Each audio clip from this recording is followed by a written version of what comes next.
Monsieur le locataire Excellence, qui excelle dans son art, et ne me demandez pas lequel, Monsieur le locataire de l'immeuble Room.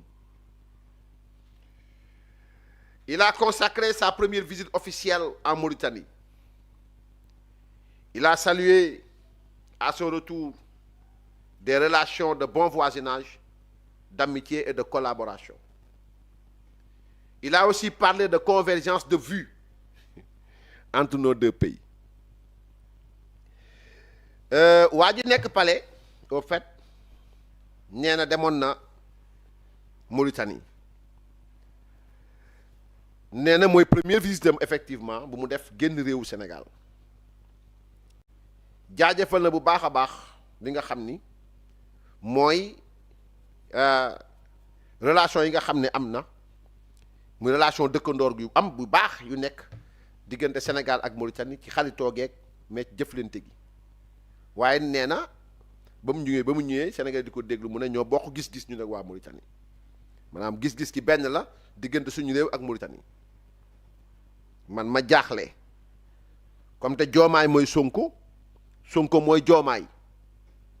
qu'ils nous disent ce qui a changé car son PM indigne de confiance disait à l'Assemblée nationale que toute invocation au bon voisinage avec la Mauritanie relevait du naféqisme. Je le cite. C'est que Bassirou Diomaye nee na ba mu demee Mauritanie ba ñëw nee na ñun ak Mauritanie am nañ bon voisinage am nañu relation yu baax am nañ jëflante yu baax ma fàttali ko ne ko premier ministre am boo xam ne man mënuma ko wóolu parce que dafa maa nax peuple bi benn yoon ñaari yoon ñetti yoon moo fi waxoon assemblée nationale ni képp kuy wax bon voisinage suñu diggante ak Mauritanie loolu yëfu naa fekk la moom PM Ousmane Sonko moo ko waxoon je le cite je le prends au mot kon boog monsieur le locataire dit désolé mais là vous venez d'être accusé par votre propre président Ousmane Sonko président de parti je veux dire parce que moo ko waxoon xam nga léeg-léeg nit ki day wax rek te du xam li muy wax qu'il nous dise ce qu'il pense de la déclaration de son premier ministre en 2019 qui fustigeait, disait-il, l'octroi de la rive gauche par Senghor à la Mauritanie. Sonko avait annoncé publiquement que les Mauritaniens de cette partie du pays étaient en vrai des Sénégalais, niant ainsi leur appartenance à leur communauté nationale. Connaissant la situation identitaire en Mauritanie, le locataire du palais pense-t-il, comme son PM, que des Mauritaniens avec un passeport mauritanien sont en fait des Sénégalais? Sont-ils donc des réfugiés dans leur propre pays? C'est-à-dire, Diomaye nanu wax moom mi dëkk palais nanu wax lan la gis ci déclaration bi Ousmane Sonko defoon en 2019 defaat na ko sax ci campagne bi doon wax ni Senghor moo joxe wàll càmmoñ ci Sénégal may ko Mauritanie moom Ousmane Sonko mu taxawoon ñëpp di ko dégg mu ne Mauritaniens yi nekk ci rive gauche Mauritanie maanaam ci rive gauche bi ay sénégalais lañu xam nga loolu bu ko waxee mooy kon ñooñu am carte d'identité ñooñu am passeport nekk biir Mauritanie ay réfugiés lañ seen biir dëkk parce que dëkkuñu fa ñuy laaj Diomaye lan la ci xalaat ndax day xalaat comme premier ministre am ba mu demee Mauritanie ndax wax na ko foofu parce que Diomaye mooy Sonko Sonko mooy Diomaye kon lu Diomaye xalaat Sonko xalaat na ko lu Sonko xalaat Diomaye xalaat na ko lu Sonko wax Diomaye ko wax lu Diomaye wax Sonko ko wax parce que yéen a ko wax damay wax parce que Ousmane Sonko ko fa waxoon donc je crois oui Diomaye pense comme Sonko par déduction Diomaye mooy Sonko Sonko mooy Diomaye. Le Sénégal et la Mauritanie partagent les ressources du bloc de gaz GTA. Mais selon Sonko en 2019, ce bloc appartient exclusivement au Sénégal, qui a donné 50% à la Mauritanie, il dénonçait l'accord de partage des ressources signé entre les deux pays avec des arguments débiles, dignes d'un client de salon de massage au sortir d'un jacuzzi après de 12 caresses de 4 mères expertes en massage hyper et super thérapeutique. Des arguments plus que débiles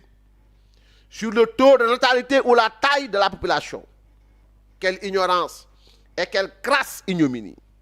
Maintenant qu'ils sont aux affaires, vont-ils casser cet accord et donner 100% du gaz au Sénégal? Ba nga demee Mauritanie, excellence, locataire du palais. ñun ak Mauritanie dañoo bokk gaz bi mu ne ñooy GTA ñu bokk bi fa nekk waaye bu ñu seetloo ce premier ministre en 2019 moo fi waxoon ne gaz bi ñu gis foofu Sénégal Sénégal warul jël 50%, Mauritanie jël 50%. moom moo ko waxoon moom moo waxoon ni Mauritanie mënu jël 50%, Sénégal jël 50% parce que Sénégal moo ëpp Mauritanie, Sénégal moo ëpp population Mauritanie. kon parta bi jaar yoon ndax moom Diomaye ba mu demee wax na ko wala waxu ko xam nga da ngay nekk opposant ne fi yëpp sénégalais yi loolu neex nga wax booy di tàcc wóoy naa man vidéo bi léegi dama lañ koy tegal ngeen dégg ko muy wax gaa naan wóoy tey tu es aux affaires yaa ngi nekk aux affaires ndax aujourd'hui bi ngeen nekkee aux affaires lorsqu'il dénonçait l'accord de partage des ressources signé entre les deux pays avec des arguments débiles, dignes d'un client de salon de massage au sortir d'un jacuzzi après 12 caresses de 4 mains expertes en massage hyper et super thérapeutique. Des arguments débiles. Donc, sur le taux de natalité et la taille de la population. ndax tey ba Diomaye demee Mauritanie wax na le président mauritanien ne ko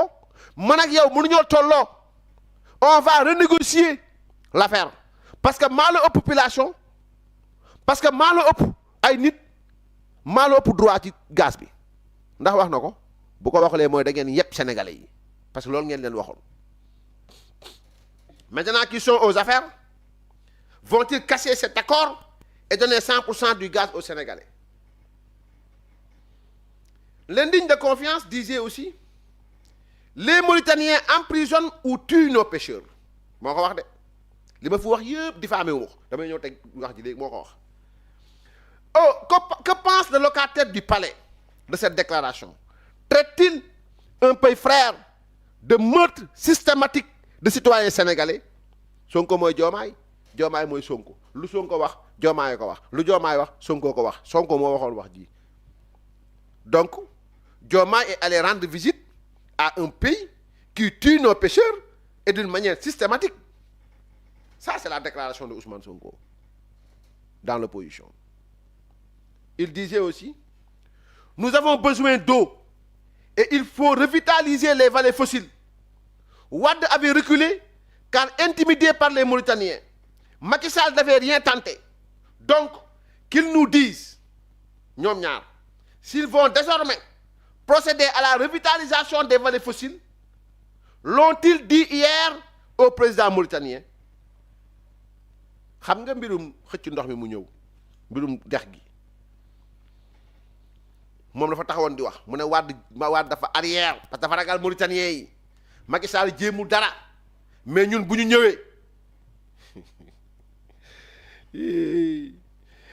ñëwee léppay leer parce que nee na ku amul complexe tubaab, il l'a dit, je répète ces mots, nous n'avons pas de complexe vis-à-vis des tubaab, donc hors de question d'en avoir avec les Naar. Et par là, dans son entendement, tubaab est supérieur à Naar. Il l'a dit, nous n'avons pas de complexe vis-à-vis des tubaab, donc hors de question d'en avoir avec les Naar. Ñun amuñu complexe tubaab waxuma la coupe Naar. Ousmane Sonko ko waxoon ginnaaw ba léegi nag yéen a jiite réew mi ña ngeen doon waxal ñuy tàccu ña ngeen doon waxal naan gaz bi warul jaarul yoon 50-50 la war a doon ñuy tàccu nee na waxal mbirum vallée fossile bu ñu faloo Senghor daa dawoon Ablaye nu mu tudd Ablaye dafa dawoon Macky Sall jéewul mais ñun bu ñu ñëwee ñun xooluñu tubaab sa waxuma la ak naar actuellement yéen a fi ne dem ngeen Mauritanie ba ñëw ndax Diomaye mooy Sonko mooy Diomaye ndax ba ngeen demee Mauritanie wax ngeen leen ne amuñu seen complexe par force dañuy laal dex gi. Que le locataire du palais nous dit ce qu'il en pense. L'a-t-il dit à son homologue mauritanien? Ces gens sont des amateurs. Ils sont incapables de diriger un pays qui a une tradition de diplomatie achevée et affirmée. Ils vont ruiner les relations de bon voisinage que nous avons bâties avec nos alliés. Avec eux, la diplomatie risque des lendemains sombres, car la première qualité de dirigeant, qui est le silence, ils ne l'ont pas. Des amateurs sont à la manœuvre d'un pays estimé et respecté. Ils vont ruiner notre capital politique et diplomatique. ñii xam nga booy wër di wax bañ na la manaar yaa ngi naar yaa ngi nga xam ni tu vas échouer lamentablement parce que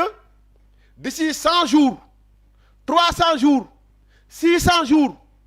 ils ne vont rien faire moo tax nag ginnaaw ba noonu ñoo def dara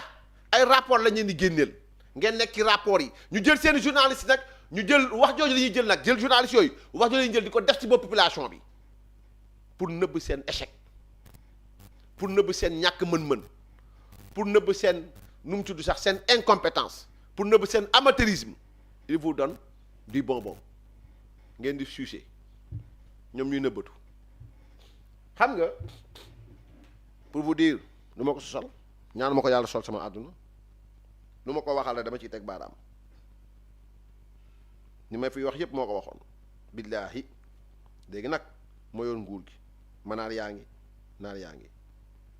manaar yaa ngi naar yaa ngi ma leen ma tuuti voilà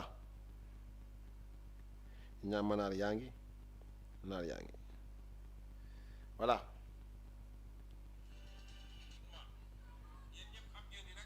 baa ngi avancé li ko mën a arrêté ñun ci suñu programme dañu ne revitalisation des vallées fossiles mooy ndox mi nga xam ne mën nañ koo jëlee ci fleuve Sénégal te nag suñu dirigeant yëpp ragal koo def depuis Abdou Diouf ba léegi ñu ngi wax vallée fossile mais ragal nañ koo def parce que Mauritanie nee na kenn du laal ci fleuve Sénégal ñun nag dañu ne bon voisinage baax na respecté nañu Mauritanie respecté nañu Gambie ak ñaari Guinée yi ak Mali waaye nag Mauritanie moomuñu de ñun mënuñu Senghor déjà jëloon na suñu réew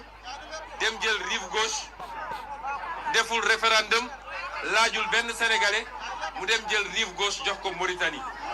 loolu topp ñu ba léegi parce que ñu bëri ñu nekk ci côté bële soo seetee ba seet ay sénégalais lañu balaa nga naan bon voisinage tey suñuy nappkat waa Guet Ndar nga xam ne Macky Sall jaay na géej gi mënatuñu am ñun jën ci suñu géej waa Guet Ndar suñu traversé dem Mauritanie ne dañuy uti jën ñu tëj leen kaso wala ñu tiire leen fital nga jël suñu gaz dégg leen li ma wax dafa am solo nga jël suñu gaz gi ñu découvrir fii Sénégal mu dem jël ko 50% jox ko Mauritanie te laajul benn sénégalais sa avis loolu yëpp weesu ñu ne ñun bëgg nañu suqali suñu mbay ak suñu càmm te pour ñu def ko il faut ñu nangu dévier lenn ci fleuve Sénégal def li ñuy wax revitalisation des vallées fossiles Mauritanie ne Sénégal du jël 50 mètres cubes ci ndox mi Abdou Diouf daw Abdoulaye ñëw commencé woon ko arrêté Macky Sall moom tudd ko sax pourtant Abdoul Mbaye bi muy nekk premier ministre annoncé woon na ko dama leen ne su ngeen ñu wóoloo ba dénkuñu ñun xam nga koo xam ne amoo complexe France amoo complexe Amérique amoo complexe naar wax Mauritanie gi du doon sa complexe respecté nañu réew yépp waaye olof dafa ne sama bopp la gënal bon dafa jot ñu ñuy defal suñu intérêt national donc lii moo ko fa waxoon bu ngeen ñu wóoloo ba dénkuñu léegi wóolu nañ la dénk nañ leen 54% des Sénégalais ont eu confiance en vous léegi ndax 50-50 yi ngeen waxoon ne jaaduwul ndax dañ ciy ñëwaat ndax vallée fossile bi amu leen complexe c'est vrai bu leen neexee mais dem leen ndax kon lii mooy li ñu tënkee ci voyage yu locataire du palais bi mooy jaaxaar ñu yëgal leen ni FMI it Diba dem na waaye dañ si wàññeeku na xam nga ba Amadou Ba demee 2014 xarañteefu président Macky Sall dafa taxoon mu jël temps ci xam-xamam li mu fi fekkoon moo gën a garaaw fuuf li fi ñuy fekk Macky Sall avait trouvé des caisses vides Macky Sall avait trouvé un front social en ébullition pénurie de gaz coupure de courant ñàkk ndox ñàkk yoon nangam sangam loolu yëpp le président Macky Sall a pris le temps ba 2014 la Amadou Ba dem levée de fonds ñëw indi xaalis a convaincu les bailleurs 2018 mu demaat convaincre les bailleurs mais yéen salaamaaleykum in firo ngeen dem redoubler ngeen dem amuleen moyen ñibbi si waat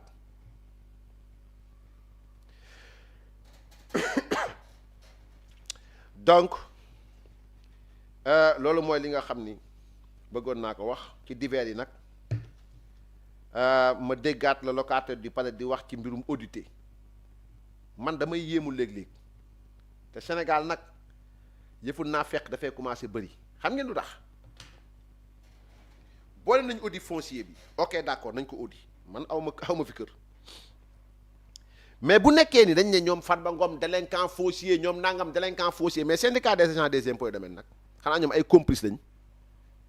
c'est-à-dire xanaa syndicat des agents des impôts et domaines ce sont les complices des délinquants fonciers parce que partout on parle de spéculation foncière partout on parle ci biirum délinquance foncière site ya SAID am na ci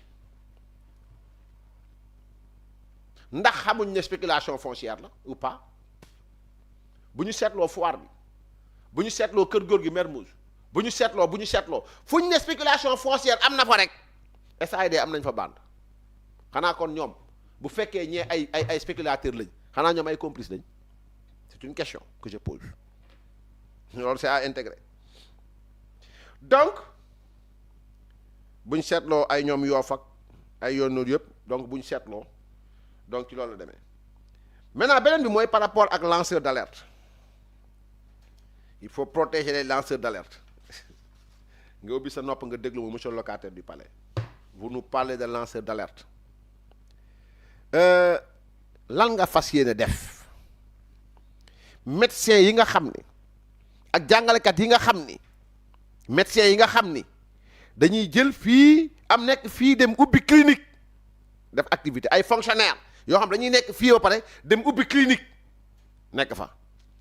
lan ngay def ak enseignants yi nga xam ne ak professeurs yi nga xam ni da ngay nekk ci biir école bi di def ay cours de renforcement booy ñëw di fay ngay utiliser un bâtiment public utiliser une classe de ce bâtiment public utiliser le tableau public bi nga xam ni ñoo ko moom utiliser peut-être la craie utiliser les tables bancs élèves yi la fay ngay def sa poche la nga fas yéene def ak ñoom loolu question la lan nga fas yéene def boo demee Touba oto ya fa nekk yu bëri amuñ këyit loo ci fas yéene def loo fas yéene def ci li nga xamante ni mooy les nombreux véhicules qui circulent à Touba et qui n'ont pas de papier qu'est-ce que tu vas faire avec eux donc lii yëpp ay dénonciation la yoo xamante ni c'est à prendre en considération mais parlant aussi de corruption ñun ñi fal nguur gi qu'est-ce qu'on va faire avec la corruption ndax yow pare nga yow mi taxaw di exiger ci nguur gi nañ xeex corruption ndax pare nga pour bàyyi nger yow ndax yow mi dawal oto